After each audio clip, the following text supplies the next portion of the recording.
नमस्कार, स्वागत है आपका संभाग पोस्ट न्यूज में। आइए करते हैं खबरों की शुरुआत।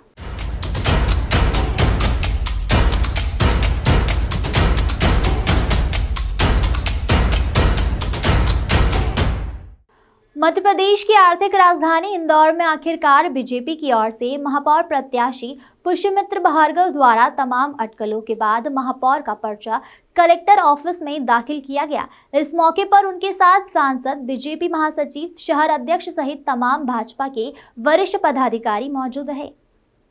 इंदौर पहुंचे मुख्यमंत्री शिवराज सिंह चौहान भले ही बीजेपी महापौर प्रत्याशी पुष्यमित्र भार्गव का पर्चा दाखिल कराने के लिए कलेक्टर नहीं गए हो, लेकिन उन्होंने राजवाड़े से ही शहर की जनता को संबोधित करते हुए बीजेपी के लिए हुंकार भरी है।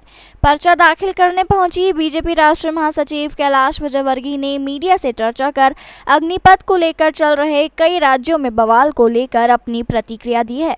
उन्होंने कहा कि राजनीतिक पार्टियां इसे अखाड़ा बना रही है, जबकि युवाओं के भविष्य को देखते हुए प्रधानमंत्री नरेंद्र मोदी ने यह योजना बनाई है, जिसका आने वाले समय में युवाओं को काफी लाभ पहुंचेगा और युवा देशभक्ति से जुड़ पाएंगे। उन्होंने कहा कि वह खुद भी सेना में जाना चाहते थे, लेकिन उस समय यह योजना नहीं थी। अगर यह योजना होती तो वह ज़रूर 4 साल के लिए सेना में जाते और अपनी देशभक्ति पूर्ण रूप से करते। इस तरह की योजनाएं फ्रांस, रशिया सहित विभिन्न देशों में है, जहां देशभक्ति से युवाओं को जोड़ा जा रहा है। इसी के साथ इंदौर में महापौर चुनाव को लेकर उनका कहना था कि भाजपा को जिताएंगे तभी हम विकास के लिए आगे बढ़ पाएंगे, क्योंकि इन्फोसिस, TCS सहित अन्य IT कंपनियां इंदौर में युवाओं को रोजगार दे रही है और यह विकास केवल बीजेपी के आने के बाद ही हुआ है।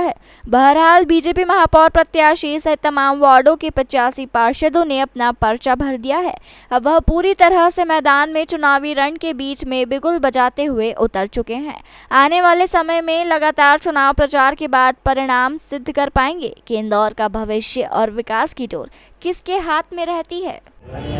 ये चुनाव योग्यता अयोग्यता का चुनाव है, धन वर्सेस मन का चुनाव है। और कोई चुनौती इसलिए नहीं है कि जिस दिन इलेक्शन ड्यू हुए थे, जिस दिन इलेक्शन होने थे, उस दिन से भारतीय जनता पार्टी का एक एक कार्यकर्ता स्वयं महापौर के प्रत्याशी के रूप में अपने चुनाव की तैयारी कर रहा था। और जिस ज्वार से, जिस वेग से आज नामांकन हमने भरा है, उससे प्रचंड जीत साबित होती है। धन के आगे मन से काम करने की, नियत से काम करने की जीत होगी।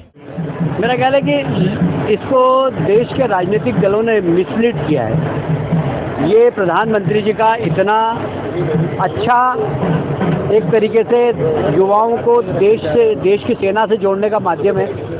मेरी भी इच्छा थी बचपन में कि मैं देश के लिए काम करूं, विशेषकर सेना में जाऊं, पर मैं नहीं जा पाया। और शायद उस वक्त ये वाली योजना होती तो मैं 4 साल के लिए ज़रूर जाता देश की सेना के माध्यम से देश की सेवा करने। तो इसमें बहुत बड़ा वर्ग ऐसा है जो चाहता है कि मैं देश की सेवा करूं, और जो व्यक्ति एक बार इस योजना के माध्यम से अग्निवीर बनकर 4 साल काम करेगा, वह निश्चित रूप से देश के प्रति बहुत प्रतिबद्ध होगा।